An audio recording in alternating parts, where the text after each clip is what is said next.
ਤੈਨੂੰ ਐਨੀਆਂ ਚਿੱਠੀਆਂ ਪਾਈਆਂ, ਤੂੰ ਨਹੀਂ ਧਰਦਾ ਕੰਨ ਵੇੜਿਆ, ਤੇ ਸਾਥੋਂ ਹਿਜਰ ਨਹੀਂ ਝੱਲਿਆ ਜਾਂਦਾ। ਤੇਰਾ ਜਿਗਰਾ ਧਨ ਵੇੜਿਆ, ਤੇ ਪੁੱਛ ਕੇ ਕਿਸੇ ਸਿਆਣੇ ਕੋਲੋਂ ਮੈਨੂੰ ਦੱਸ ਵੇ ਭੋਲਿਆ ਮਾਹੀਆ, ਉਹ ਵਿਛੋੜਾ ਕਿਸ ਤਰ੍ਹਾਂ ਕੱਟੇ ਜਿਹੜਾ ਖਾਂਦਾ ਏ ਅੰਨ ਵੇੜਿਆ। ਕੁੱਤਾ ਖਿੜੀ ਕਪਾਹ ਦੇ ਵਿੱਚੋਂ ਲੰਘ ਜਾਏਗਾ ਤੇ ਕਿਹੜਾ ਰਜ਼ਾਈ ਭਰਾ ਕੇ ਲੈ ਜਾਏਗਾ। ਇਹਦੇ 'ਚ ਦੱਸਿਆ ਗਿਆ ਕਿ ਜਿਹੜਾ ਇੱਜ਼ਤਦਾਰ ਬੰਦਾ ਹੈ ਨਾ, ਜੀ ਜੀ, ਕੋਈ ਬਿਸਤਾ ਬੰਦਾ ਅਗਰ ਉਹਦੇ ਤੇ ਕੋਈ ਇਲਜ਼ਾਮ ਵੀ ਲਾ ਦੇਗਾ, ਹਾਂਜੀ, ਤੇ ਮਤਲਬ ਇਹ ਕਿ ਉਹਦਾ ਕੱਖ ਨਹੀਂ ਵਿਗੜਨਾ। ਇਲਜ਼ਾਮ ਲਾਉਣ ਵਾਲੇ ਦਾ ਹੀ, ਦੋਸ਼ ਲਾਉਣ ਵਾਲੇ ਦਾ ਹੀ ਮੂੰਹ ਕਾਲਾ ਹੋਣਾ। ਬਹੁ ਪੁੱਤਰੀ ਭਾਗ, ਕੋਈ ਲਿਆਵੇ ਲੱਕੜੀਆਂ ਤੇ ਕੋਈ ਲਿਆਵੇ ਸਾਗ। ਘਰ 'ਚ ਪੁੱਤਰ ਜ਼ਿਆਦਾ ਹੋਣਗੇ ਤੇ ਬਰਕਤ ਹੋਵੇਗੀ, ਭਾਗ ਹੋਵੇਗਾ। ਭਾਗ ਮਨਾ ਮੁਕੱਦਰ ਸਹੁਰੇਗਾ। ਮਾਂ ਦੇ ਜਾਏ ਤੇ ਗਾਂ ਦੇ ਜਾਏ ਦਾ ਅੰਤ ਕਿਸੇ ਨਹੀਂ ਪਾਇਆ। ਇਸ ਅਖਾਣ 'ਚ ਦੱਸਿਆ ਕਿ ਇਹਦਾ ਅੰਤ ਜਿਹੜਾ ਨਾ ਕਿਸੇ ਨਹੀਂ ਵੇਖਿਆ, ਇਹਦਾ ਅਖੀਰ ਕਿਸੇ ਨਹੀਂ ਵੇਖਿਆ। ਕਿ ਮਾਂ ਦੇ ਜੰਮੇ ਨੂੰ ਵੀ ਅੱਲਾ ਸੋਹਣੇ ਨੇ ਕਿੰਨੀ ਤਾਕਤ ਦੇ ਦਿੱਤੀ ਹੈ, ਔਰ ਗਾਂ ਦੇ ਜੰਮੇ ਨੂੰ ਵੀ ਕਿੰਨੀ ਤਾਕਤ ਦੇ ਦਿੱਤੀ। ਹਾਂਜੀ, ਧੀਆਂ ਸਭ ਦੀਆਂ ਸਾਂਝੀਆਂ ਹੁੰਦੀਆਂ ਨੇ। ਕਲਾਸਿਕ ਪੰਜਾਬ ਦੇ ਵਿੱਚ ਇੱਥੋਂ ਤੱਕ ਗੱਲਾਂ ਸਨ ਕਿ ਧੀ ਅਗਰ ਕੋਈ, ਤੁਸੀਂ ਸਮਝ ਲਓ ਕਿ ਕਤਲਾਂ ਦੇ ਵੈਰ ਵੀ ਪੈ ਜਾਂਦੇ ਨੇ ਬਰਾਦਰੀਆਂ 'ਚ, ਤੇ ਜਦੋਂ ਕਤਲਾਂ ਦਾ ਵੈਰ ਵੀ ਪੈ ਜਾਣਾ ਤੇ ਜਿਹੜੀ ਧੀ ਨੇ, ਜਿਹੜੇ ਪਾਸੇ ਨੇ, ਜਿਹੜੀ ਧਿਰ ਨੇ ਕਤਲ ਕੀਤਾ ਹੋਣਾ, ਉਹਨਾਂ ਆਪਣੀ ਧੀ ਨੂੰ ਟੋੜ ਦੇਣਾ ਜਿਨ੍ਹਾਂ ਦਾ ਕਤਲ ਹੋਇਆ ਹੋਣਾ ਉਹਨਾਂ ਵੱਲ, ਹਾਂਜੀ, ਤੇ ਉਹਨੇ ਜਾ ਕੇ ਆਖਣਾ ਕਿ ਮੈਂ ਤੁਹਾਡੇ ਕੋਲ ਮਾਫੀ ਮੰਗਣ ਆਈ ਆ। ਤੇ ਉਹਨਾਂ ਆਖਣਾ ਉਹ ਹੁਣ ਧੀ ਸਾਡੇ ਦੁਬਾਰੇ ਤੇ ਆ ਗਈ ਏ, ਇਹਨੂੰ ਭੋਛਣ ਵੀ ਦਿਓ, ਇਹਦੇ ਸਿਰ ਤੇ ਲੀੜਾ ਵੀ ਦਿਓ, ਤੇ ਕਤਲ ਵੀ ਮਾਫ ਕਰ ਛੱਡਦੇ ਹਨ ਧੀਆਂ ਦੇ ਆਖੇ ਲੱਗ।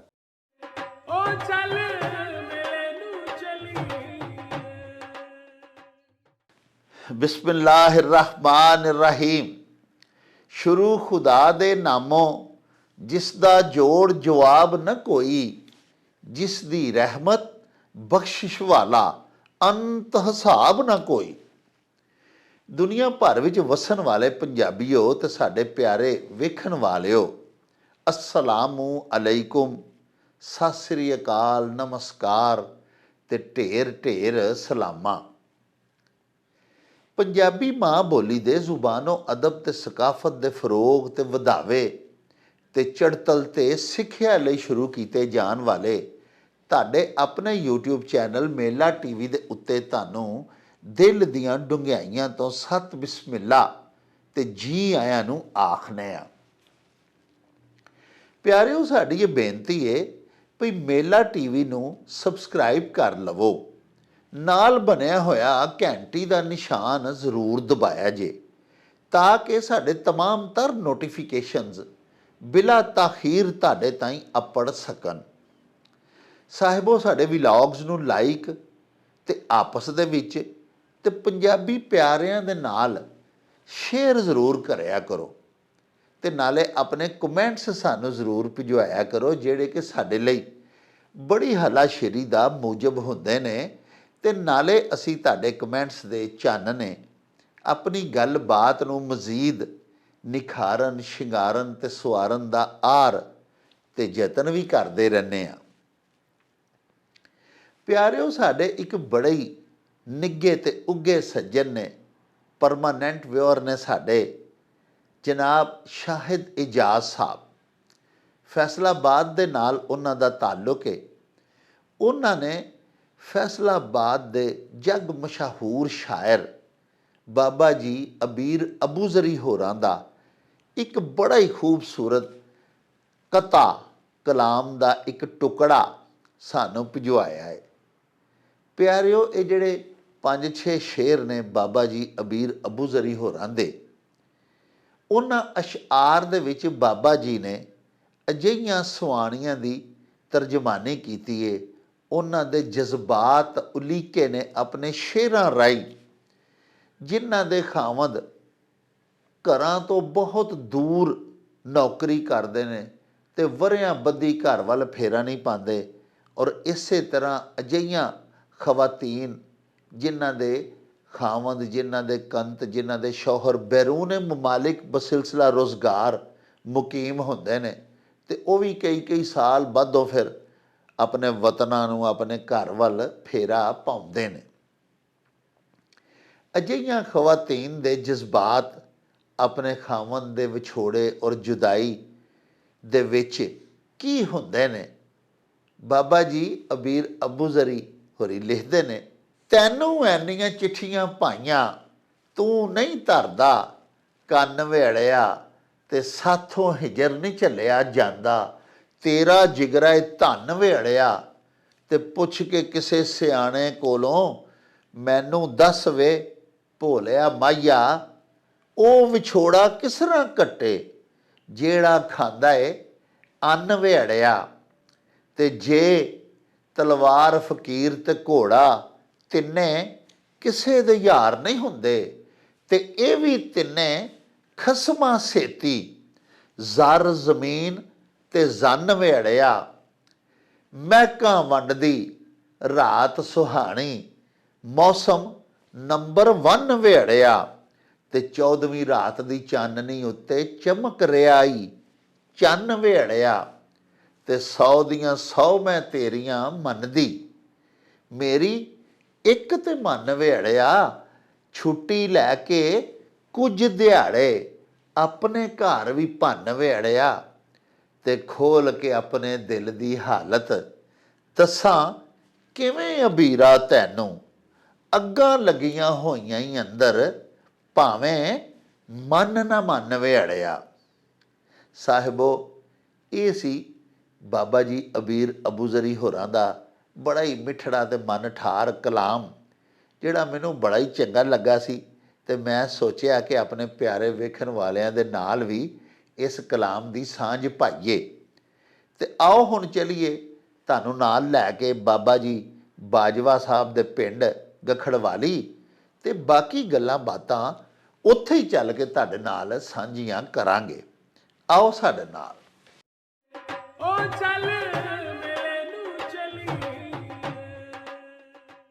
अस्सलामु अलैकुम जनाब बाजवा साहब। जी बिस्मिल्लाह वालेकुम सलाम डॉक्टर साहब, की हाल चाल है? ठीक ठाक हो? खैरा ने जी अल्लाह पाक दा एहसान जनाब, तुहाड़ियां दुआवां।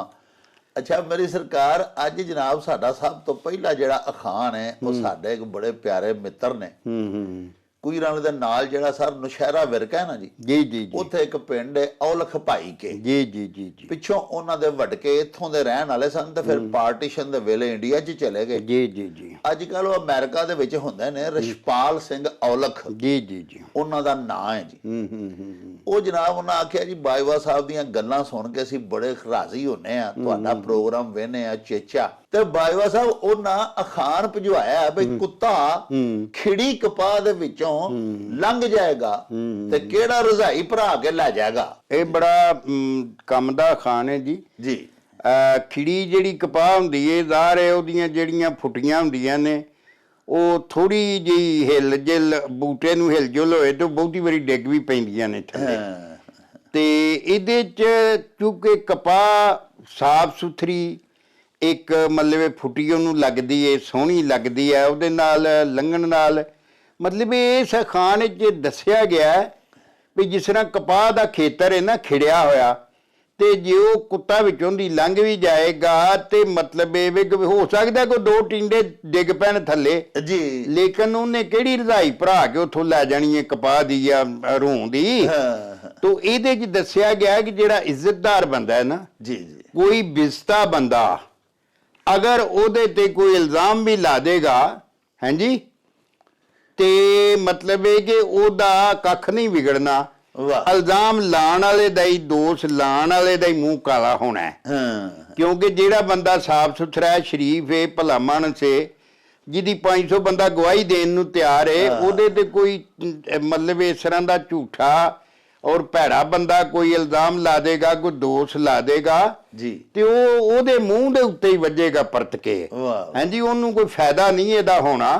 ਹਾਂਜੀ, ਉਹਨੂੰ ਮਤਲਬ ਇਹ ਕਿ ਤੁਸੀਂ ਸਮਝ ਲਓ ਕਿ ਘੜੀ ਦੀ ਘੜੀ ਤੇ ਲੋਕਾਂ ਨੂੰ ਚਿੰਤਾ ਲੱਗੇਗੀ, ਵੇਖੋ ਜੀ ਇਹਦੇ ਤੇ ਇਲਜ਼ਾਮ ਲੱਗ ਗਿਆ, ਲੇਕਿਨ ਜਿੱਥੇ ਇੱਕ ਬੰਦਾ ਆਖੇਗਾ ਨਾ ਅੱਛਾ, 20 ਬੰਦੇ ਆਖਣਗੇ ਕੋਈ ਬੰਦੇ ਦਾ ਪੁੱਤਰ ਬਣ, ਕੋਈ ਚੱਜ ਦੀ ਗੱਲ ਕਰ, ਕੁੱਤਿਆ ਭੌਂਕਣ ਡੱਠਾ ਤੂੰ, ਉਹਦੇ ਹੈ ਹੀ ਨਹੀਂ, ਸ਼ਰੀਫ ਆਦਮੀ ਨੇ। ਹਾਂਜੀ, ਤੋ ਉਹਦਾ ਮੂੰਹ ਭੰਨਣ ਲਈ 20 ਬੰਦੇ ਹਾਂਜੀ ਉਹਦਾ ਬਾਹਰੋਂ ਬਾਹਰ ਹੀ ਤਿਆਰ ਹੋਣਗੇ। ਹਾਂਜੀ, ਹਾਂ। ਯਾਨੀ ਤੁਹਾਡੀ ਸ਼ਰਾਫਤ ਜਿਹੜੀ ਹੈ ਉਹਦਾ ਇਹ ਸਰਟੀਫਿਕੇਟ ਹੈ ਕਿ ਉਹ ਜਦੋਂ ਉਹ ਗੱਲ ਕਰੇਗਾ ਤੇ ਉਹਦਾ ਮੂੰਹ ਭੰਨਣ ਲਈ ਬਾਹਰ ਹੀ, ਹਾਲੇ ਤੁਹਾਨੂੰ ਪਤਾ ਵੀ ਨਹੀਂ ਜੀ ਤੇ 20 ਬੰਦੇ ਉਹਦਾ ਮੂੰਹ ਭੰਨਣਗੇ ਕਿ ਨਹੀਂ ਨਹੀਂ ਇਹ ਤੂੰ ਗਲਤ ਕਰ ਰਿਹਾ ਹੈ, ਇਹ ਨਹੀਂ ਹੋ ਸਕਦਾ।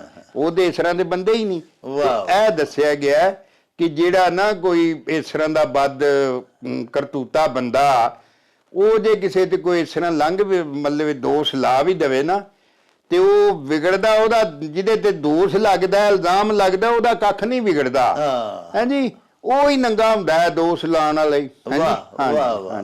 ਪਿਆਰਿਓ, ਸਾਡੇ ਵੀਰ ਰਸ਼ਪਾਲ ਸਿੰਘ ਔਲਖ ਹੋਰਾਂ ਨੇ ਅਖਾਣ ਭਿਜਵਾਇਆ ਸੀ ਕਿ ਕੁੱਤਾ ਖਿੜੀ ਕਪਾਹ ਦੇ ਵਿੱਚੋਂ ਲੰਘ ਜਾਏ ਤੇ ਕਿਹੜਾ ਰਜ਼ਾਈ ਭਰਾ ਕੇ ਲੈ ਜਾਏਗਾ। ਬਾਜਵਾ ਸਾਹਿਬ ਬੜਾ ਸੋਹਣਾ ਨਖੇੜਾ ਕੀਤਾ ਹੈ।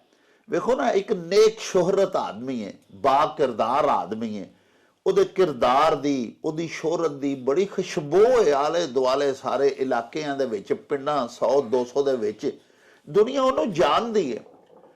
ਉਹਦੇ ਤੇ ਅਗਰ ਕੋਈ ਤੋਹਮਤ ਲਾਏਗਾ, ਕੋਈ ਝੂਠਾ ਇਲਜ਼ਾਮ ਲਾਏਗਾ, ਕੋਈ ਬਹੁਤਾਨ ਤਰਾਸ਼ੀ ਕਰੇਗਾ ਤੇ ਵੇਖੋ ਨਾ, ਦੁਨੀਆ ਨੂੰ ਤੇ ਉਹਨਾਂ ਦਾ ਪਤਾ ਹੁੰਦਾ ਹੈ ਹਰ ਬੰਦੇ ਦੇ ਵਰਤਾਰੇ ਦਾ। ਛੋਟੀ ਜਗ੍ਹਾ ਤੇ ਖਾਸ ਕਰਕੇ ਜਿਹੜੇ ਸਾਡੇ ਪਿੰਡ ਥਾਂ ਨੇ, ਉੱਥੇ ਤੇ ਪੂਰੇ ਪਿੰਡ ਦੇ ਇੱਕ ਬੰਦੇ ਨੂੰ ਸਾਰੇ ਪਿੰਡ ਵਾਲੇ ਜਾਣਦੇ ਹੁੰਦੇ ਨੇ। ਤੇ ਉਹ ਜਿਵੇਂ ਸਾਡੀ ਮਾਂ ਬੋਲੀ ਪੰਜਾਬੀ 'ਚ ਹੀ ਆਖਦੇ ਨਾ ਵੀ ਚੰਨ ਤੇ ਥੁੱਕੀਏ ਤੇ ਥੁੱਕ ਆਪਣੇ ਹੀ ਮੂੰਹ ਤੇ ਆ ਕੇ ਪਿਛਾਣ ਡਿੱਗਦੀ ਹੈ।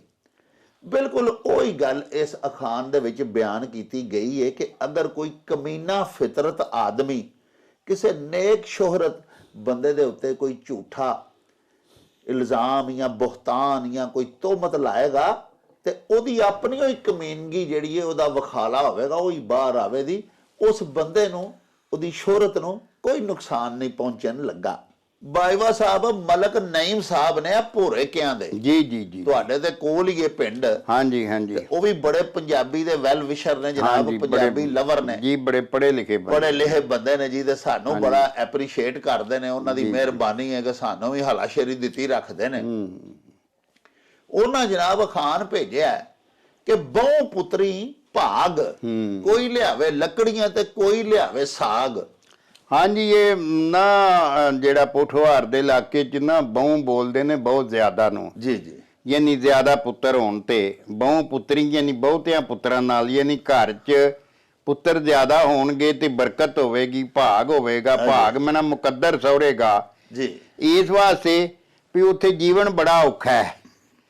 ਉਹਨਾਂ ਇਲਾਕਿਆਂ 'ਚ ਆਮਦਨ ਘੱਟ ਏ, ਫਸਲਾਂ ਘੱਟ ਹੁੰਦੀਆਂ ਨੇ, ਜ਼ਮੀਨ ਪੱਧਰੀ ਨਹੀਂ, ਪੋਠੋਹਾਰੀ ਇਲਾਕਾ ਹੈ। ਤੇ ਉਹ ਮਤਲਬ ਇਹ ਵੇ ਕਿ ਉੱਥੇ ਨਾ ਕੋਈ ਬਾਲਣ ਛਾਲਣ ਵੀ ਚੁੱਕ ਕੇ ਲਿਆਉਣਾ ਪੈਂਦਾ ਤੇ ਬਹੁਤੇ ਪੁੱਤਰ ਹੋਣਗੇ ਤੇ ਜੇ ਇਕੱਲੇ ਹੀ ਮਾਪੇ ਹੋਣਗੇ ਜਾਂ ਕੋਈ ਇੱਕ ਅੱਧਾ ਹੋਏਗਾ ਤੇ ਫਿਰ ਉਹਨਾਂ ਦੇ ਨਾਲ ਪੂਰਾ ਹੱਥ ਨਹੀਂ ਮੁੰਡਾ ਸਕੇਗਾ। ਤੇ ਜੇ ਬਹੁਤੇ ਪੁੱਤਰ ਹੋਣਗੇ ਤੇ ਕੋਈ ਮਤਲਬ ਉਹ ਲੱਕੜੀਆਂ ਜਿਹੜਾ ਬਾਲਣ ਛਾਲਣ ਚੁੱਕ ਕੇ ਲੈ ਆਵੇਗਾ, ਕੋਈ ਜਿਹੜਾ ਉਹ ਸਾਗ ਤਰੋੜ ਲਿਆਏਗਾ ਤੇ ਮਾਂ ਪਿਓ ਦਾ ਬਾਂਹ ਬੇਲੀ ਬਣ ਜਾਏਗਾ। ਤੇ ਇਸ ਅਖਾਣ 'ਚ ਦੱਸਿਆ ਗਿਆ ਕਿ ਬਹੁਤਿਆਂ ਪੁੱਤਰਾਂ ਨਾਲ ਬਰਕਤ ਹੁੰਦੀ ਹੈ ਘਰ ਦੇ ਵਿੱਚ। ਹਾਂਜੀ, ਤੇ ਮਤਲਬ ਇਹ ਕਿ ਰੌਣਕ ਦੇ ਨਾਲ ਨਾਲ ਬਰਕਤ ਵੀ ਹੁੰਦੀ ਹੈ ਤੇ ਕੰਮਕਾਰ ਵੀ ਉਹ ਜਿਹੜਾ ਨਾ ਉਹ ਆਪਣੇ ਮਾਂ ਪਿਓ ਦੇ ਪੂਰਾ ਬਾਂਹ ਬੇਲੀ ਬਣ ਕੇ ਕੰਮਕਾਰ ਵੀ ਕਰਾਉਂਦੇ ਨੇ। ਤੇ ਨਾਲ ਜ਼ਾਹਰ ਫਿਰ ਆਮਦਨ ਵੀ ਘਰ ਦੀ ਜ਼ਿਆਦਾ ਹੁੰਦੀ ਹੈ ਜਦੋਂ ਰਲ ਕੇ ਸਾਰੇ ਕੰਮ ਕਰਨਗੇ। ਹਾਂਜੀ, ਕਮਾਣਗੇ ਤੇ ਕੋਈ ਨਾ ਕੋਈ ਤੇ ਲੈ ਕੇ ਸਾਰੇ ਆਉਣਗੇ ਨਾ ਜੀ, ਤੇ ਉਦੋਂ ਬਰਕਤ ਵੀ ਹੋਏਗੀ। ਹਾਂਜੀ ਲਓ ਜੀ ਪਿਆਰਿਓ, ਮਲਕ ਨਈਮ ਸਾਹਿਬ ਸਾਡੇ ਮਿੱਤਰ ਜਿਹੜੇ ਨੇ, ਉਹਨਾਂ ਨੇ ਅਖਾਣ ਭਿਜਵਾਇਆ ਸੀ ਕਿ ਬਹੁ ਪੁੱਤਰੀ ਭਾਗ, ਕੋਈ ਲਿਆਵੇ ਲੱਕੜੀਆਂ ਤੇ ਕੋਈ ਲਿਆਵੇ ਸਾਗ। ਬਾਜਵਾ ਸਾਹਿਬ ਵੇਖੋ ਨਾ, ਵੰਡ ਕੀਤੀ ਕਿੰਨੀ ਸੋਹਣੀ ਕਿ ਜਿਹਦੀ ਜ਼ਿਆਦਾ ਔਲਾਦ ਹੋਵੇ ਨਾ, ਅਸੀਂ ਤੇ ਅੱਜ ਕੱਲ ਦਾ ਚੂੰਕਿ ਬੜਾ ਮਹਿੰਗਾਈ ਦਾ ਜ਼ਮਾਨਾ ਹੈ, ਆਮਦਨੀਆਂ ਲੋਕਾਂ ਦੀਆਂ ਮਹਦੂਦ ਨੇ, ਤੇ ਅਸੀਂ ਤੇ ਇਹੀ ਸਮਝਦੇ ਹਾਂ, ਕੁਛ ਸਾਡੀਆਂ ਹਕੂਮਤਾਂ ਵੀ ਸਾਨੂੰ ਇਹੀ ਆਖਦੀਆਂ ਨੇ ਕਿ ਆਬਾਦੀ ਨੂੰ ਕੰਟਰੋਲ ਕਰੋ, ਵਸਾਇਲ ਘੱਟ ਨੇ, ਆਬਾਦੀ ਦਾ ਜਿੰਨ ਜਿਹੜਾ ਉਹ ਵਸਾਇਲ ਨੂੰ ਖਾਈ ਜਾਂਦਾ ਹੈ ਪਿਆ। ਲੇਕਿਨ ਇਸ ਗੱਲ ਤੋਂ ਇਨਕਾਰ ਤੇ ਨਹੀਂ ਨਾ ਕੀਤਾ ਜਾ ਸਕਦਾ ਕਿ ਅਗਰ ਕਿਸੇ ਬੰਦੇ ਦੇ 5, 7, 8 ਪੁੱਤਰ ਨੇ ਤੇ ਚਲੋ ਸਾਹਿਬੋ, ਅਗਰ ਉਹ ਦਿਹਾੜੀਆਂ ਵੀ ਲਾਣ ਜਾਣ ਤੇ ਅੱਜ ਵੇਖੋ ਨਾ 1200-1300 ਰੁਪਈਆ ਦਿਹਾੜੀ ਇੱਕ ਮਜ਼ਦੂਰ ਪਿਆ ਲੈਂਦਾ, ਤੇ ਜੇ 8 ਹੱਥੀਂ ਕੰਮ ਕਰੇ ਮੁੰਡੇ ਸਾਰੇ ਹੋਣ ਕੰਮਕਾਜ ਕਰਨ ਵਾਲੇ ਤੇ ਸ਼ਾਮ ਨੂੰ 8-10 ਹਜ਼ਾਰ ਰੁਪਈਆ ਲੈ ਕੇ ਘਰ ਆ ਸਕਦੇ ਨੇ। ਇਹ ਗੱਲ ਜਿਹੜੀ ਹੈ ਨਾ ਜੀ, ਬਹੁਤੇ ਇਨਸਾਨਾਂ ਨੂੰ ਸਮਝ ਲਓ ਕਿ ਉਹ ਮੈਨ ਪਾਵਰ ਇਸ ਅਖਾਣ 'ਚ ਦੱਸਿਆ ਗਿਆ ਹੈ ਭਈ ਬਹੁ ਪੁੱਤਰੀ ਭਾਗ, ਸਗੋਂ ਬਰਕਤ ਹੁੰਦੀ ਹੈ ਘਰ ਦੇ ਵਿੱਚ, ਜ਼ਿਆਦਾ ਔਲਾਦ, ਜ਼ਿਆਦਾ ਪੁੱਤਰਾਂ ਦਾ ਹੋਣਾ। ਕੋਈ ਲਿਆਵੇ ਲੱਕੜੀਆਂ ਤੇ ਕੋਈ ਲਿਆਵੇ ਸਾਗ, ਵੀ ਕੋਈ ਹਰ ਬੱਚਾ ਜਿਹੜਾ ਉਹ ਕੋਈ ਨਾ ਕੋਈ ਕੰਮ ਜੋ ਕਰਦਾ ਰਹਿੰਦਾ ਹੈ। ਤੇ ਇੱਕ ਤੇ ਪੂਰੇ ਘਰ ਦੇ ਵਿੱਚ ਆਮਦਨੀ ਵੱਧਦੀ ਰਹਿੰਦੀ ਹੈ, ਦੂਜਾ ਸਾਰੇ ਘਰ ਦੇ ਜਿਹੜੇ ਕੰਮ ਕਾਜ ਨੇ ਵੰਡ ਕੇ ਤੇ ਸਾਰੇ ਰਲ ਕੇ ਕਰ ਲੈਂਦੇ ਨੇ, ਤੇ ਬਰਡਨ ਜਿਹੜਾ ਨਾ ਜੀ ਕੰਮਾਂ ਕਾਜਾਂ ਵੱਲੋਂ ਵੀ ਉਹ ਵੀ ਨਹੀਂ ਘਰ ਦੇ ਵਿੱਚ ਪੈਂਦਾ।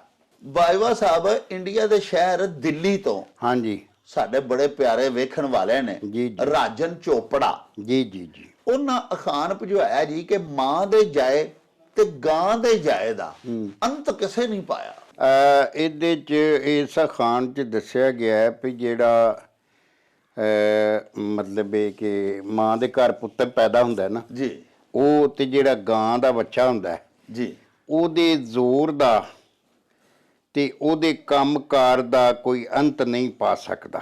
ਵਾਹ ਵਾਹ, ਯਾਨੀ ਮਾਵਾਂ ਦੇ ਘਰ ਵੀ ਬੜੇ ਬੜੇ ਇਸ ਤਰ੍ਹਾਂ ਦੇ ਪੁੱਤਰ ਦੁਨੀਆ 'ਚ ਹੁੰਦੇ ਨੇ ਜਿਹੜੇ ਬੜੇ ਬੜੇ ਨਾਂ ਕੱਢਦੇ ਨੇ। ਹਾਂ ਜੀ, ਜ਼ੋਰ ਵੱਲੋਂ ਵੀ ਰੁਸਤਮ ਵੀ ਇੱਕ ਮਾਂ ਵਾਲੀ ਜੰਮਿਆ ਸੀ, ਸਹਿਰਾਬ ਵੀ ਇੱਕ ਮਾਂ ਵਾਲੀ ਜੰਮਿਆ ਸੀ। ਵਾਹ ਵਾਹ, ਤੁਹਾਡੇ ਜਿਹੜੇ ਆ ਪਹਿਲਵਾਨ ਸਨ ਮਤਲਬ ਗੁਜਰਾਂ ਵਾਲੇ, ਜੀ ਜੀ, ਆ ਬੜਾ ਹਾਂਜੀ, ਇਹ ਸਾਰੇ ਜਿੰਨੇ ਵੱਡੇ ਵੱਡੇ ਇਹ ਵੀ ਮਾਮਾ ਵਾਲੀ ਪੈਦਾ ਹੋਏ ਸਨ।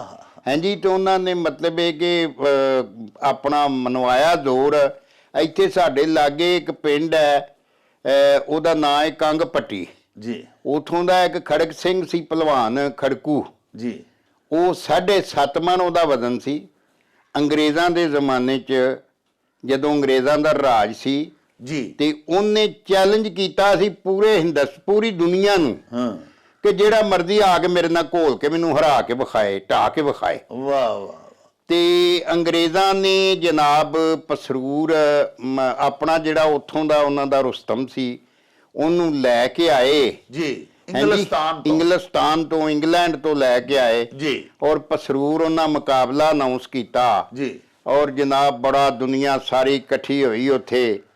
ਤੇ ਜਦੋਂ ਖੜਕੂ ਗਿਆ ਨਾ ਖੜਕ ਸਿੰਘ ਜੀ, ਤੇ ਇਹ ਜਨਾਬ ਸਾਫਾ ਬੰਨ ਕੇ ਤੇ ਜਿਹੜਾ ਫੇਰਾ ਮਾਰਿਆ ਨਾ ਉਹਨੇ ਉਹ ਪਿੰਡ ਦੇ ਵਿੱਚ, ਤੇ ਉਹ ਜਿਹੜਾ ਅੰਗਰੇਜ਼ ਪਹਿਲਵਾਨ ਸੀ ਨਾ ਉਹਨੇ ਗਾਂਹ ਹੋ ਕੇ ਤੇ ਇਹਦੀ ਬਾਹ ਉੱਚੀ ਕਰਕੇ ਤੇ ਆਖਿਆ ਸੀ ਯੂ ਆਰ ਦੀ ਵਿਨਰ। ਵਾਹ, ਤੂੰ ਜਿੱਤ ਗਿਆ ਭਾਈ, ਮੈਂ ਹਾਰ ਗਿਆ, ਮੈਂ ਤੇਰੇ ਨਾਲ ਨਹੀਂ ਘੋਲ ਡੈ ਸਕਦਾ। ਤੂੰ ਜ਼ਾਹਰ ਉਹ ਵੀ ਮਾਂ ਨੇ ਕਿਸੇ ਨੇ ਜੰਮਿਆ ਸੀ ਸ਼ੇਰ। ਤੂੰ ਇਸ ਤਰ੍ਹਾਂ ਹੀ ਜਿਹੜਾ ਗਾਂ ਦਾ ਜੰਮਿਆ ਢੱਗਾ ਜੀ, ਢੱਗੇ ਵੀ ਜਿਹੜੇ ਨੇ ਬੜੇ ਬੜੇ ਵਸਫਾਂ ਵਾਲੇ ਹੁੰਦੇ ਸਨ। ਮਤਲਬ ਜਦੋਂ ਅਸੀਂ ਹਾਲ ਵਾਂਦੇ ਸਾਂ ਜੀ, ਹਾਂਜੀ, ਤੇ ਜਨਾਬ ਢੱਗੇ ਜਿਹੜੇ ਨੇ ਬੜੇ ਬੜੇ ਸਿਆਣੇ। ਆ ਧੰਨੀ ਦਾ ਢੱਗਾ ਕਿਉਂ ਅਸੀਂ ਲਿਆਉਂਦੇ ਹਾਂ ਲੱਭ ਕੇ ਜੀ, ਕਿ ਬੜੇ ਵਸਫ ਉਹਦੇ 'ਚ ਹੁੰਦੇ ਸਨ। ਹਾਂਜੀ, ਟਿਚਕਰ ਨਾਲ ਉਹਨੇ ਜਨਾਬ ਰੈਲ ਤੇ ਮੁੜਨਾ ਹੈ। ਹਾਂਜੀ, ਰੈਲ ਜਦੋਂ ਮਾਰਨੀ ਹੈ ਤੇ ਟਿਚਕਰ ਮਾਰਨੀ ਹੈ ਤਾਂ ਉਹਨੇ ਸਿੱਧਿਆਂ ਚਲਿਆ ਜਾਣਾ। ਤੇ ਮਤਲਬ ਇਹ ਵੇ ਕਿ ਤੁਸੀਂ ਸਮਝ ਲਓ ਕਿ ਕਦੀ ਵੀ ਹੱਲ ਓੜੇ ਨਹੀਂ ਪੈਣ ਦੇਣੀ, ਸਿੱਧਾ ਉਹਨੇ ਹਰ ਵਾਰੀ ਆਪਣਾ ਸਿਆਰ ਦੇ ਨਾਲ ਸਿਆਰ ਜੋੜ ਕੇ ਰੱਖਣਾ। ਤੇ ਫਿਰ ਜਨਾਬ ਉਹ ਸੋਟੀ ਨਹੀਂ ਸਨ ਖਾਂਦੇ ਹੁੰਦੇ, ਯਾਨੀ ਮਾਲਕ ਦੇ ਏਡੇ ਵਫਾਦਾਰ ਤੇ ਏਡੇ ਸਮਝਦਾਰ ਕਿ ਉਹਨਾਂ ਜਨਾਬ ਜ਼ਰਾ ਟਿਚਕਰ ਮਾਰਨੀ ਹੈ ਉਹਦੀ ਮਾਲਕ ਦੀ ਉਹਨਾਂ ਜ਼ਬਾਨ ਸਮਝ ਜਾਣੀ। ਹਾਂਜੀ, ਤੇ ਜ਼ਾਹਰ ਉਹਨਾਂ 'ਚ ਵੀ ਬਹੁਤ ਜ਼ਿਆਦਾ ਜ਼ੋਰ ਹੁੰਦਾ। ਵੇਖੋ ਨਾ ਜੀ, ਢੱਗਾ ਤੇ ਰੱਬ ਨੇ ਇਹਨਾਂ ਨੂੰ ਸੁਭਾਨਕ ਦਿੱਤੀ ਆ, ਮੱਝਾਂ ਸੰਡਿਆਂ ਤੇ ਢੱਗਿਆਂ ਨੂੰ। ਨਹੀਂ ਤੇ ਇਹਨਾਂ 'ਚ ਇੰਨਾ ਜ਼ੋਰ ਆ। ਜੰਗਲੀ ਜਾਨਵਰ ਵੇਖੋ ਨਾ ਜੀ, ਆ ਏਡੇ ਏਡੇ ਉੱਥੇ ਵੇਖੇ ਜੇ ਸੰਡੇ ਸ਼ੇਰ ਦਾ ਢਿੱਡ ਪਾੜ ਕੇ ਤੇ ਉਹਨੂੰ ਸਿਰ ਤੇ ਚੁੱਕ ਛੱਡਦੇ ਨੇ। ਹਾਂਜੀ, ਤੋ ਮਤਲਬ ਇਹਨਾਂ ਦਾ ਕੋਈ ਅਖੀਰ ਜਿਹੜਾ ਨਾ ਉਹ ਨਹੀਂ ਕੋਈ ਪਾ ਸਕਦਾ। ਇਸ ਅਖਾਣ 'ਚ ਦੱਸਿਆ ਕਿ ਇਹਦਾ ਅੰਤ ਜਿਹੜਾ ਨਾ ਕਿਸੇ ਨਹੀਂ ਵੇਖਿਆ, ਇਹਦਾ ਅਖੀਰ ਕਿਸੇ ਨਹੀਂ ਵੇਖਿਆ। ਕਿ ਮਾਂ ਦੇ ਜੰਮੇ ਨੂੰ ਵੀ ਅੱਲਾ ਸੋਹਣੇ ਨੇ ਕਿੰਨੀ ਤਾਕਤ ਦੇ ਦਿੱਤੀ ਹੈ ਔਰ ਗਾਂ ਦੇ ਜੰਮੇ ਨੂੰ ਵੀ ਕਿੰਨੀ ਤਾਕਤ ਦੇ ਦਿੱਤੀ। ਲੋ ਜੀ ਪਿਆਰਿਓ, ਵੇਖੋ ਜੀ, ਸਾਨੂੰ ਜਿਹੜਾ ਇੰਡੀਆ ਤੋਂ ਸਾਡੇ ਮਿੱਤਰਾਂ ਭੇਜਿਆ ਅਖਾਣ ਵੀ ਮਾਂ ਦੇ ਜਾਏ ਦਾ ਤੇ ਗਾਂ ਦੇ ਜਾਏ ਦਾ ਅੰਤ ਕਿਸੇ ਨਹੀਂ ਪਾਇਆ। ਯਾਨੀ ਬਾਈਵਾ ਸਾਹਿਬ ਦੱਸਦੇ ਨੇ ਵੀ ਅੱਲਾਹ ਪਾਕ ਸੱਚੇ ਸਾਹਿਬ ਨੇ ਇਨਸਾਨ ਜਿਹੜਾ ਇਹਨੂੰ ਅਸ਼ਰਫੁਲ ਮਖਲੂਕਾਤ ਬਣਾਇਆ ਔਰ ਇਹਦੇ 'ਚ ਅਜਿਹੀਆਂ ਸਲਾਹੀਅਤਾਂ ਪੈਦਾ ਕੀਤੀਆਂ ਨੇ, ਐਸੀਆਂ ਐਸੀਆਂ ਸਿਫਾਤ, ਐਸੇ ਐਸੇ ਵਸਫ ਨੇ ਇਨਸਾਨਾਂ ਦੇ ਵਿੱਚ ਹੀ ਜਿਨ੍ਹਾਂ ਦਾ ਸਾਹਿਬ ਉਹ ਇਹਾਤਾ ਹੀ ਨਹੀਂ ਕੀਤਾ ਜਾ ਸਕਦਾ। ਅੰਤ ਦਾ ਮਤਲਬ ਹੈ ਉਹਨਾਂ ਦਾ ਅਖੀਰ ਨਹੀਂ ਕੋਈ ਲੱਭ ਸਕਦਾ। ਤਾਕਤ ਵੱਲੋਂ ਰੁਸਤਮੇ ਜ਼ਮਾਨ ਵੀ ਇਨਸਾਨ ਹੀ ਹੋਏ, ਔਰ ਇਨਸਾਨ ਨੂੰ ਅੱਲਾਹ ਪਾਕ ਫਿਰ ਜਦੋਂ ਅਕਲ ਦਿੱਤੀ ਤੇ ਇਹਨੇ ਹਾਥੀ ਤੇ ਸ਼ੇਰ ਕਾਬੂ ਕੀਤੇ। ਇਸ ਤੋਂ ਇਲਾਵਾ ਪਿਆਰਿਓ ਇਨਸਾਨ ਹੀ ਨੇ ਜਿਨ੍ਹਾਂ ਨੇ ਐਟਮ ਬੰਬ ਬਣਾਏ, ਜਿਨ੍ਹਾਂ ਨੇ ਇਨਸਾਨੀਅਤ ਦੀ ਫਲਾਹ ਬਹਿਬੂਦ ਦੇ ਵਾਸਤੇ ਐਸੀਆਂ ਇਜਾਦਾਤ ਕੀਤੀਆਂ। ਮੌਜੂਦਾ ਜਿਹੜਾ ਦੌਰ ਹੈ ਤੁਸੀਂ ਦੇਖੋ ਨਾ, ਪੂਰੀ ਦੁਨੀਆ ਸਿਮਟ ਕੇ ਤੁਹਾਡੇ ਘਰ ਆ ਗਈ ਹੈ, ਤੁਹਾਡੇ ਬੈੱਡ ਦੇ ਉੱਤੇ ਆ ਗਈ ਹੈ। ਤੁਸੀਂ ਘਰ ਬੈਠੇ ਅਮਰੀਕਾ ਪੈ ਗੱਲਾਂ ਕਰਦੇ ਹੋ। ਇਨਸਾਨਾਂ ਦੀਆਂ ਸਲਾਹੀਅਤਾਂ ਹੀ ਨੇ ਨਾ ਜੀ, ਕਿ ਦੇਖੋ ਇਨਸਾਨ ਉਹਨਾਂ ਨੂੰ ਕਿਸ ਤਰ੍ਹਾਂ ਇਸਤੇਮਾਲ ਕਰਕੇ ਬਰੂਏ ਕਾਰ ਲਿਆ ਕੇ ਤੇ ਕੀ ਕੰਮ ਪਿਆ ਕਰਦਾ।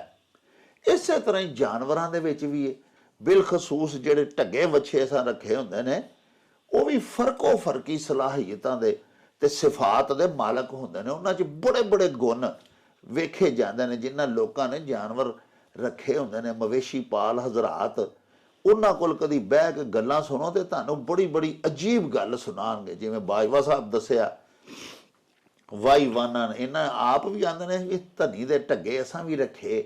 ਇਸ ਤੋਂ ਇਲਾਵਾ ਬੜੀਆਂ ਨਸਲਾਂ ਨੇ ਇਹਨਾਂ ਦੀਆਂ, ਔਰ ਬੜੀਆਂ ਸਿਫਾਤ ਉਸ ਅੱਲਾਹ ਪਾਕ ਸੱਚੇ ਸਾਹਿਬ ਨੇ ਆਪਣੀਆਂ ਮਖਲੂਕਾਤ ਦੇ ਵਿੱਚ ਪੈਦਾ ਕੀਤੀਆਂ ਹੋਈਆਂ। ਬਾਜਵਾ ਸਾਹਿਬ ਅਮਰੀਕਾ ਤੋਂ ਸਾਡੇ ਮਿੱਤਰ ਨੇ, ਸਾਡੇ ਦਰਸ਼ਕ ਨੇ ਜਨਾਬ, ਚਰਨਜੀਤ ਸਿੰਘ ਮੰਗਟ, ਉਹਨਾਂ ਅਖਾਨ ਭੇਜਿਆ ਵੀ ਧੀਆਂ ਸਭ ਦੀਆਂ ਸਾਂਝੀਆਂ ਹੁੰਦੀਆਂ ਨੇ। ਜਿਹੜਾ ਸਾਡਾ ਕਲਾਸਿਕ ਪੰਜਾਬ ਸੀ ਨਾ ਜੀ, ਉਹਦੇ ਵਿੱਚ ਧੀ ਨੂੰ ਬੜਾ ਸਤਿਕਾਰ ਦਿੱਤਾ ਜਾਂਦਾ ਸੀ ਜੀ। ਵੇਖੋ ਨਾ, ਮੈਨੂੰ ਉਹਨਾਂ ਲੋਕਾਂ ਦੇ ਬੜਾ ਦੁੱਖ ਹੁੰਦਾ ਹੈ, ਅਫਸੋਸ ਹੁੰਦਾ ਹੈ, ਜਿਹੜੇ ਆਂਦੇ ਨੇ ਜੀ ਕਿ ਜੀ ਇਹ ਨਰਸ਼ਾਹੀ ਵਸੇਬ ਹੈ ਤੇ ਇੱਥੇ ਔਰਤਾਂ ਨੂੰ 2 ਨੰਬਰ ਰੱਖਿਆ ਗਿਆ ਤੇ ਆਹ ਤੇ ਉਹ ਤੇ ਇਹ ਤੇ ਉਹ। ਜਿੰਨੀ ਇੱਜ਼ਤ ਔਰਤ ਨੂੰ ਸਾਡੇ ਹਿੰਦ ਸਿੰਧ ਦੇ ਵਿੱਚ ਦਿੱਤੀ ਗਈ ਹੈ, ਪੂਰੀ ਦੁਨੀਆ ਦੇ ਵਿੱਚ ਕਿਸੇ ਜਗ੍ਹਾ ਤੇ ਨਹੀਂ ਦਿੱਤੀ ਗਈ। ਹਾਂਜੀ, ਕਿ ਵੇਖੋ ਨਾ ਕਿ ਜਿਸ ਤਰ੍ਹਾਂ ਮੈਂ ਅੱਗੇ ਵੀ ਅਰਜ਼ ਕੀਤਾ ਵੀ ਜਦੋਂ ਅਸੀਂ ਔਰਤ ਨੂੰ ਵਿਆਹ ਕੇ ਲਿਆਉਂਦੇ ਆ, ਧੀ ਨੂੰ ਆਪਣੀ ਨਸਲ ਦੀ ਵਾਰਸ ਹਾਂਜੀ ਲੈ ਕੇ ਆਉਂਦੇ ਆ, ਤੇ ਪੂਰੇ ਰਿਸ਼ਤੇਦਾਰ, ਪੂਰਾ ਪਿੰਡ, ਪੂਰੇ ਇਲਾਕੇ ਦੇ ਤਲਕ ਵਾਲੇ ਲੋਕ, ਯਾਰ ਬੇਲੀ, ਹਜ਼ਾਰ ਬੇਲੀ, ਹਜ਼ਾਰਾਂ ਦੇ ਹਿਸਾਬ ਨਾਲ ਵੀ ਜੰਜ ਜਾਂਦੀ ਹੈ ਜੀ, ਤੇ ਉਹ ਉਸੇ ਧੀ ਨੂੰ ਪ੍ਰੋਟੋਕੋਲ ਦੇਣ ਲਈ ਜਾਂਦੀ ਹੈ। ਹਾਂਜੀ, ਔਰ ਉਹਨੂੰ ਐਡੇ ਸਤਿਕਾਰ ਨਾਲ ਪੁਰਾਣੇ ਜ਼ਮਾਨੇ 'ਚ ਮੋਢੇ ਤੇ ਚੁੱਕ ਕੇ ਡੋਲੀਆਂ 'ਚ ਲਿਆਉਂਦੇ ਸਨ, ਗਹਿਣੇ ਪਵਾ ਕੇ, ਜ਼ੇਵਰ ਪਵਾ ਕੇ। ਹਾਂਜੀ, ਤੇ ਅੱਜ ਦੇ ਦੌਰ 'ਚ ਸਭ ਤੋਂ ਚੰਗੀ ਕਾਰ ਦੇ ਉੱਤੇ ਉਹਨੂੰ ਮਤਲਬ ਨੂੰਹ ਵਾਸਤੇ ਚੰਗੀ ਕਾਰ ਲਈ ਜਾਂਦੀ ਹੈ। ਹਾਂਜੀ, ਤੇ ਇਹ ਅਸੀਂ ਕਰਨੇ ਆ। ਤੋ ਗੱਲ ਇਹ ਹੈ ਕਿ ਜਿਹੜੀ ਧੀ ਹੈ ਨਾ ਜੀ, ਧੀ ਦਾ ਆਦਰ ਇਸ ਵਾਸਤੇ ਵੀ ਕੀਤਾ ਜਾਂਦਾ ਸੀ ਸਾਡੇ ਪਿੰਡ ਵਸੋਆਂ ਦੇ ਵਿੱਚ ਵੀ ਅੰਦਰ, ਕਿਉਂਕਿ ਸ਼ਹਿਰ ਤੇ ਜਿਹੜਾ ਹੁੰਦਾ ਨਾ, ਸ਼ਹਿਰ 'ਚ ਤੇ ਹਰ ਕੋਈ ਮਾਜਰ ਹੁੰਦਾ ਹੈ, ਔਰ ਉੱਥੇ ਉਹਦੀ ਉਹ ਜੁੜਤ ਨਹੀਂ ਇੱਕ ਦੂਜੇ ਨਾਲ ਹੁੰਦੀ ਜਿਹੜੀ ਪਿੰਡਾਂ 'ਚ ਇੱਕ ਦੂਜੇ ਨਾਲ ਹੁੰਦੀ ਹੈ। ਬੜੀ ਬਿਲਕੁਲ ਸੋਹਣੀ ਗੱਲ। ਅੱਛਾ, ਤੇ ਮਤਲਬ ਇਹ ਕਿ ਵੇਖੋ ਨਾ, ਹੁਣ ਅਸੀਂ ਸਾਡਾ ਪਿੰਡ ਗੱਖੜ ਵਾਲੀ ਜੀ, ਤੇ ਸਾਰੇ ਦਾ ਸਾਰਾ ਅਸੀਂ ਇੱਕ ਪਿਓ ਦੀ ਔਲਾਦ ਆ। ਜਿੰਨਾ ਮਰਜ਼ੀ ਵੀ ਸਾਡਾ ਬੈਠ ਭੜਿੱਕਾ ਹੋਏਗਾ ਇੱਕ ਦੂਜੇ ਨਾਲ, ਫੇਰ ਵੀ ਨਸਲ ਦਾ ਅਸਰ ਥੋੜਾ ਬਹੁਤ ਇੱਕ ਦੂਜੇ ਦਾ ਮਰਨੇ ਪਰਨੇ ਤੇ ਅਸੀਂ ਇਕੱਠੇ ਹੁੰਦੇ ਰਹਿੰਦੇ ਆ ਜੀ। ਤੋ ਜਿਹੜਾ ਨਾ ਜੀ ਧੀ ਨੂੰ ਆਦਰ ਇਸ ਵਾਸਤੇ ਵੀ ਦਿੱਤਾ ਜਾਂਦਾ ਸੀ ਵੀ ਇਹ ਪਰਾਇਆ ਧਨ ਹੁੰਦਾ ਕਿ ਇਹਨੇ ਬਗਾਨੇ ਥਾਂ ਟੁਰ ਜਾਣਾ। ਹਾਂਜੀ, ਵਹੀਜ ਕੇ ਔਰ ਇਹਦੀ ਇੱਜ਼ਤ ਕੀਤੀ ਜਾਏ। ਔਰ ਫਿਰ ਇਹਨੂੰ ਧੀ, ਕਿਉਂਕਿ ਔਰਤ ਇਨਸਾਨੀਅਤ ਦੀ ਮਾਂ ਵੀ ਹੈ ਜੀ, ਇਸ ਵਾਸਤੇ ਵੀ ਇਹਦਾ ਆਦਰ ਕੀਤਾ ਜਾਂਦਾ ਸੀ। ਤੇ ਸਾਰੇ ਪਿੰਡ ਦੇ ਵਿੱਚ ਜਿਹੜਾ ਜਵਾਈ ਹੁੰਦਾ ਸੀ, ਆਪਣੀ ਜਿਹੜੀ ਸਾਡੀ ਧੀ ਵਿਆਹੀ ਜਾਂਦੀ ਸੀ, ਉਹਦਾ ਜਿਹੜਾ ਖਾਵੰਦ ਜਵਾਤਰਾ, ਉਹਨੂੰ ਸਾਰੇ ਪਿੰਡ ਦੇ ਵਿੱਚ ਲੋਕ ਜਦੋਂ ਕੋਲੋਂ ਲੰਘਦਿਆਂ ਜਾਂ ਕਿਸੇ ਦੇ ਡੇਰੇ ਤੇ ਬਹਿਣ ਲੱਗਣਾ ਤੇ ਉਹ ਮੰਜੀ ਦੇ ਉਤਲੇ ਪਾਸੇ ਬਿਠਾਉਂਦੇ ਸਨ। ਹਾਂਜੀ, ਤੇ ਫਿਰ ਇਹ ਹੈ ਕਿ ਕਲਾਸਿਕ ਪੰਜਾਬ ਦੇ ਵਿੱਚ ਇੱਥੋਂ ਤੱਕ ਗੱਲਾਂ ਸਨ ਕਿ ਧੀ, ਅਗਰ ਕੋਈ ਤੁਸੀਂ ਸਮਝ ਲਓ ਕਿ ਕਤਲਾਂ ਦੇ ਵੈਰ ਵੀ ਪੈ ਜਾਂਦੇ ਨੇ ਬਰਾਦਰੀਆਂ 'ਚ, ਤੇ ਜਦੋਂ ਕਤਲਾਂ ਦਾ ਵੈਰ ਵੀ ਪੈ ਜਾਣਾ ਤੇ ਜਿਹੜੀ ਧੀ ਨੇ, ਜਿਹੜੇ ਪਾਸੇ ਨੇ, ਜਿਹੜੀ ਧਿਰ ਨੇ ਕਤਲ ਕੀਤਾ ਹੋਣਾ, ਉਹਨਾਂ ਆਪਣੀ ਧੀ ਨੂੰ ਟੋੜ ਦੇਣਾ ਜਿਨ੍ਹਾਂ ਦਾ ਕਤਲ ਹੋਇਆ ਹੋਣਾ ਉਹਨਾਂ ਵੱਲ।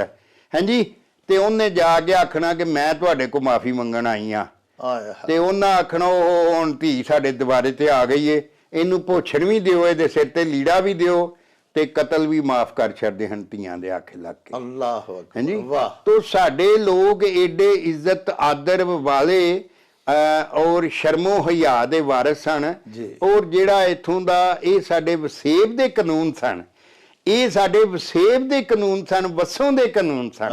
ਲੋਕੀ ਆਂਦੇ ਨੇ ਕਿ ਮਤਲਬ ਪਰੇ ਦਾ ਮਾਰਿਆ ਬੰਦਾ ਉੱਠ ਨਹੀਂ ਸਕਦਾ। ਇਹ ਕਿਹੜੀ ਅਦਾਲਤ 'ਚ ਜੱਜ ਨੇ ਕਦੀ ਦੱਸਿਆ? ਹਾਂਜੀ। ਲੇਕਿਨ ਪਰੇ ਦੇ ਵਿੱਚ ਇਸੇ ਵਾਸਤੇ ਲੋਕੀ ਸੱਚ ਬੋਲਦੇ ਸਨ। ਔਰ ਉਹ ਆਂਦੇ ਸਨ ਆ ਬੰਦਾ ਪੱਗ ਬੰਨ੍ਹ ਕੇ ਪਰੇ 'ਚ ਆਇਆ ਤੇ ਇਹ ਬੰਦਾ ਨਹੀਂ ਝੂਠ ਬੋਲੇਗਾ। ਤੇ ਅਸਾਂ ਵੇਖਿਆ ਕਿ ਜਨਾਬ ਮਤਲਬ ਕਿ ਪੁੱਤਰਾਂ ਤੱਕ ਦੇ ਉੱਤੇ ਕੋਈ ਇਲਜ਼ਾਮ ਲੱਗਾ ਹੋਣਾ ਤੇ ਪਿਓ ਨੇ ਆਖਣਾ ਕਿ ਮੈਂ ਆਪਣੇ ਸੱਚ ਦੀ ਰਾਖੀ ਕਰਨੀ ਹੈ। ਹਾਂਜੀ, ਮੇਰੇ ਪੁੱਤਰ ਦਾ ਕਸੂਰ ਜੇ। ਤੋ ਏਡੇ ਅਣਖੀ ਤੇ ਏਡੇ ਲਜਪਾਲ ਲੋਕ ਸਨ ਇਥੋਂ ਦੇ, ਇਸ ਧਰਤੀ ਦੇ। ਹਾਂਜੀ। ਤੇ ਇਸ ਵਾਸਤੇ ਕਿਹਾ ਜਾਂਦਾ ਸੀ ਕਿ ਧੀਆਂ ਸਾਰਿਆਂ ਦੀਆਂ ਸਾਂਝੀਆਂ ਨੇ, ਧੀ ਦੇ ਨਾਲ ਵਿਤਕਰਾ ਨਹੀਂ ਕਰਨਾ। ਪੁਰਾਣੇ ਅਸੀਂ ਵੇਖਦੇ ਹੁੰਦੇ ਹਾਂ ਕਿ ਜਦੋਂ ਇੱਥੇ ਧੀ ਟੋਰਨ ਲੱਗਣਾ ਤੇ ਸਾਰੇ ਪਿੰਡ ਦੇ ਲੋਕਾਂ ਨੇ ਡੋਲੇ 'ਚ ਨਾ ਉਹਨੂੰ ਆ ਕੇ ਤੇ ਪਿਆਰ ਦੇਣਾ। ਹਾਂਜੀ, ਸਾਰੇ ਪਿੰਡ ਦੀਆਂ ਬਰਾਦਰੀਆਂ, ਵੱਡਿਆਂ ਛੋਟਿਆਂ, ਬੀਬੀਆਂ, ਕਿ ਮਤਲਬ ਇਹ ਧੀ ਜਿਹੜੀ ਹੈ ਨਾ, ਇਹ ਪਿੰਡ 'ਚੋਂ ਧੀ ਹੁਣ ਜਾ ਰਹੀ ਹੈ, ਅੱਲਾ ਇਹਦੇ ਮੁਕੱਦਰ ਚੰਗੇ ਕਰੇ। ਆਮੀਨ। ਤੇ ਉਹ ਜਿਹੜੀਆਂ ਸਾਡੀਆਂ ਕਦਰਾਂ ਤੇ ਕੀਮਤਾਂ ਸਨ ਨਾ ਜੀ, ਅਗਰ ਅਸੀਂ ਅੱਜ ਵੀ ਉਹਨਾਂ ਨੂੰ ਜੱਫਾ ਮਾਰ ਕੇ ਰੱਖੀਏ ਤੇ ਸਾਨੂੰ ਕਦੀ ਘਾਟਾ ਨਹੀਂ ਪੈ ਸਕਦਾ। ਵਾਹ। ਕਿਉਂਕਿ ਧਰਤੀ ਦਾ ਜਿਹੜਾ ਕਾਨੂੰਨ ਹੈ, ਧਰਤੀ ਦਾ ਜਿਹੜਾ ਵਸੇਬੀ ਕਾਨੂੰਨ ਹੈ, ਜਿਹੜੀ ਕੌਮ ਉਹਦੀ ਪਾਲਣਾ ਨਹੀਂ ਨਾ ਕਰਦੀ, ਹਾਂਜੀ, ਆ ਮੰਗਿਆ ਤੁਹਾਡਾ ਕਾਨੂੰਨ ਜਿਹੜਾ ਅੰਗਰੇਜ਼ਾਂ ਦਾ ਦਿੱਤਾ ਹੋਇਆ ਕਿਹੋ ਜਿਹਾ? ਹਾਂਜੀ, ਜਿਹੜਾ ਆਂਦੇ ਨੇ ਜੀ ਸ਼ੱਕ ਦਾ ਫਾਇਦਾ ਮੁਜਰਮ ਨੂੰ ਦਿਓ। ਹਾਂਜੀ, ਉੱਥੇ ਕੀ ਉਹ ਫੇਲ ਹੋਇਆ ਸਾਰਾ ਸਿਸਟਮ ਜੱਜਾਂ ਦਾ ਵੀ, ਤੇ ਜੋ ਜੱਜ ਪੇ ਕਰਦੇ ਨੇ ਤੇ ਜੋ ਅਦਾਲਤਾਂ ਪਈਆਂ ਹੁੰਦੀਆਂ ਨੇ। ਲੇਕਿਨ ਜਿਹੜੇ ਸਾਡੇ ਪਰੇ ਦੇ ਵਿੱਚ ਲੋਕ ਨਿਆਂ ਕਰਦੇ ਹੁੰਦੇ ਸਨ ਬਹਿ ਕੇ, ਉਹ ਲੋਕੀ ਆਂਦੇ ਨੇ ਹਨ ਕਿ ਮੇਰਾ ਕੀਤਾ ਨਿਆਂ ਕੋ ਭੰਨ ਕੇ ਵਿਖਾਏ। ਹਾਂਜੀ। ਵਾਹ। ਤੇ ਉਹ ਨਹੀਂ ਸੀ ਭਜਦਾ। ਉਹ ਲੋਕ ਉਹੋ ਹੀ ਸਾਡੇ, ਔਰ ਉਹ ਜਿਨ੍ਹਾਂ ਨੂੰ ਅਸੀਂ ਪੜ੍ਹ ਆਂਦੇ ਸਾਂ, ਉਹ ਏਡੇ ਗੂੜੇ ਹੁੰਦੇ ਸਨ। ਇੱਕ ਤੇ ਪੜ੍ਹਿਆ ਹੁੰਦਾ ਤੇ ਇੱਕ ਗੁੜਿਆ ਹੁੰਦਾ। ਹਾਂਜੀ, ਜਿਹੜਾ ਤਜਰਬੇ ਦੇ ਵਿੱਚ ਗੁੱਝਿਆ ਹੁੰਦਾ ਸੀ, ਹਾਂਜੀ, ਉਹਨੂੰ ਗੁੜਿਆ ਹੋਇਆ ਆਂਦੇ ਸਨ। ਔਰ ਉਹ ਤੋਲ ਕੇ, ਸੋਚ ਸਮਝ ਕੇ ਪੂਰਾ ਗੱਲ ਨੂੰ ਪਹਿਲਾਂ ਤੋਲਦੇ ਸਨ, ਫਿਰ ਬੋਲਦੇ ਸਨ। ਹਾਂਜੀ। ਤੋ ਇਹ ਸਾਰੀਆਂ ਚੀਜ਼ਾਂ ਜਿਹੜੀਆਂ ਨੇ ਨਾ, ਸਦੀਆਂ 'ਚ ਇਹਦੀ ਉਸਾਰੀ ਹੁੰਦੀ ਹੈ। ਇਹ ਜਿਹੜੀਆਂ ਸਾਡੇ ਮਤਲਬ ਰੈਤਲੀ ਅਸੂਲ ਨੇ ਜਾਂ ਟੀਚੇ ਨੇ ਜਾਂ ਕਾਨੂੰਨ ਨੇ, ਇਹਨਾਂ ਦੀ ਸਾਡੇ ਸੁਭਾਅ ਦੇ ਮੁਤਾਬਕ ਸਦੀਆਂ ਦੇ ਵਿੱਚ ਉਸਾਰੀ ਹੁੰਦੀ ਹੈ। ਔਰ ਉਹ ਅਸੀਂ ਮਤਲਬ ਜਦੋਂ ਛੱਡ ਦਿਆਂਗੇ ਤੇ ਫਿਰ ਸਾਡੇ ਵਾਲਾ ਉਹੀ ਹਾਲ ਹੋ ਗਿਆ, ਤਾਲੋਂ ਖੁੰਝੀ ਡੂਮਣੀ ਕਰਦੀ ਤਾਲ ਬਤਾਲ। ਲਓ ਜੀ ਪਿਆਰਿਓ, ਅਖਾਣ ਸੀ ਧੀਆਂ ਸਭ ਦੀਆਂ ਸਾਂਝੀਆਂ ਹੁੰਦੀਆਂ ਨੇ। ਬਾਈਵਾ ਸਾਹਿਬ ਫਰਮਾਇਆ ਕਿ ਇਹ ਗਲਤ ਉਲਾਮ ਹੈ, ਇਹ ਐਵੇਂ ਅਫਵਾਹ ਹੀ ਲੋਕਾਂ ਫੈਲਾਈ ਹੈ, ਛੱਡੀ ਹੋਈ ਹੈ, ਟਰਪਾਲੀ ਹੈ। ਭਈ ਸਾਡੇ ਦੇਸ਼ ਪੰਜਾਬ ਵਿੱਚ ਧੀਆਂ ਨੂੰ ਦੂਸਰੇ ਦਰਜੇ ਦਾ ਸ਼ਹਿਰੀ ਸਮਝਿਆ ਜਾਂਦਾ ਹੈ, ਐਸੀ ਕੋਈ ਗੱਲ ਨਹੀਂ। ਉਹਨਾਂ ਮਾਸ਼ਾਅੱਲਾ ਬਹੁਤ ਸਾਰੇ ਹਵਾਲਾ ਜਾਤ ਦੇ ਕੇ ਦਲੀਲਾਂ ਨਾਲ ਸਾਬਤ ਕੀਤਾ ਕਿ ਖਾਤੂਨ ਨੂੰ ਦੇਸ਼ ਪੰਜਾਬ ਦੇ ਵਿੱਚ ਮੁੱਢ ਤੋਂ ਹੀ ਅਲਹਮਦੁਲਿਲਾ ਬੜੀ ਇੱਜ਼ਤ ਔਰ ਬੜਾ ਸਤਿਕਾਰ ਦਿੱਤਾ ਜਾਂਦਾ ਹੈ। ਸਾਹਿਬ ਤੁਸੀਂ ਦੇਖੋ ਨਾ ਵੀ ਅੱਜ ਤੱਕ ਸਾਡੀ ਪਿੰਡ ਵਸੋਂ ਦੇ ਵਿੱਚ ਕੋਈ ਗੱਲ ਕਰੀਏ ਕਿਸੇ ਬੱਚੀ ਦੇ ਬਾਰੇ 'ਚ ਤੇ ਕੋਈ ਇਹ ਨਹੀਂ ਆਖਦਾ ਵੀ ਇਹ ਫਲਾਣੇ ਚੌਧਰੀ ਦੀ ਕੁੜੀ ਹੈ ਜਾਂ ਫਲਾਣੇ ਬੰਦੇ ਦੀ ਧੀ ਹੈ। ਪਿੰਡ ਦਾ ਬੰਦਾ ਅੱਜ ਵੀ ਮਿਲ ਪਵੇ, ਪਿੰਡ ਉਹਦੇ ਦੀ ਕੋਈ ਕੁੜੀ, ਕੋਈ ਧੀ ਭੈਣ ਉਹਨੂੰ ਮਿਲੇ ਤੇ ਉਹਨੇ ਇਹੋ ਹੀ ਆਖਣਾ ਇਹ ਸਾਡੇ ਪਿੰਡ ਦੀ ਧੀ ਹੈ। ਯਾਨੀ ਸਾਰੇ ਪਿੰਡ ਨੇ ਉਹਨੂੰ ਓਨ ਕਰਨਾ।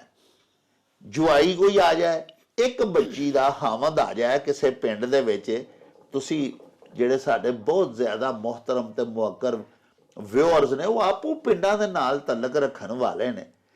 ਤੁਸੀਂ ਆਪੋ ਜਾਣਦੇ ਹੋ ਕਿ ਸਾਰਾ ਪਿੰਡ ਉਹਨੂੰ ਓਨ ਕਰਦਾ। ਕਿਤੇ ਬਾਹਰ ਵੀ, ਪਿੰਡੋਂ ਬਾਹਰ ਵੀ ਮਿਲ ਪਵੇ ਤੇ ਕੋਈ ਪੁੱਛੇ ਕਿ ਜਨਾਬ ਇਹ ਕੌਣ ਹੈ ਜਿਹਨੂੰ ਤੁਸੀਂ ਮਿਲਦੇ ਪਏ ਹੋ, ਤੇ ਅਸੀਂ ਇਹ ਜੋ ਜਾਣਦੇ ਹਾਂ ਇਹ ਯਾਰ ਸਾਡੇ ਪਿੰਡ ਦਾ ਜਵਾਈ ਹੈ, ਇਹ ਮੁੰਡਾ ਸਾਡੇ ਪਿੰਡ ਵਿਆਹਿਆ ਹੈ। ਹਾਂਜੀ, ਯਾਨੀ ਪੂਰਾ ਪਿੰਡ ਓਨ ਕਰਦਾ ਧੀ ਨੂੰ ਵੀ ਔਰ ਉਹਦੇ ਖਾਮਦ ਨੂੰ। ਇਹ ਤੋਂ ਵੱਧ ਕੀ ਇੱਜ਼ਤ ਔਰ ਸਤਿਕਾਰ ਅਸੀਂ ਬੱਚੀਆਂ ਨੂੰ ਦਈਏ। ਪਿਆਰਿਓ, ਇਹਦੇ ਨਾਲ ਹੀ ਸਾਡੇ ਇਸ ਵਿਲਾਗ ਦਾ ਸਮਾਂ ਬੀਤ ਗਿਆ ਹੈ। ਲੈ ਉਹ ਯਾਰ ਹਵਾਲੇ ਰੱਬ ਦੇ ਤੇ ਮੇਲੇ 4 ਦਿਨਾਂ ਦੇ। ਉਸ ਦਿਨ ਈਦ ਮੁਬਾਰਕ ਹੋਸੀ, ਜਿਸ ਦਿਨ ਫੇਰ ਮਿਲਾਂਗੇ। ਰੱਬ ਰਾਖਾ ਤੇ ਅੱਲਾ ਬੇਲੀ। ओ चल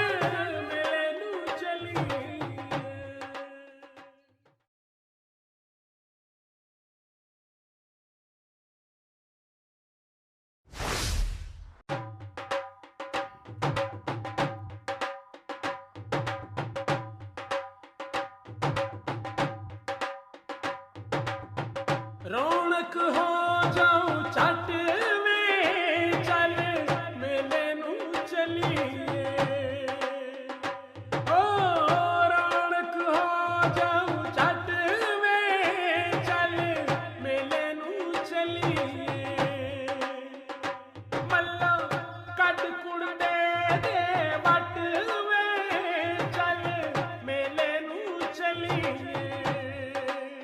ਹਾਏ ਚੱਲ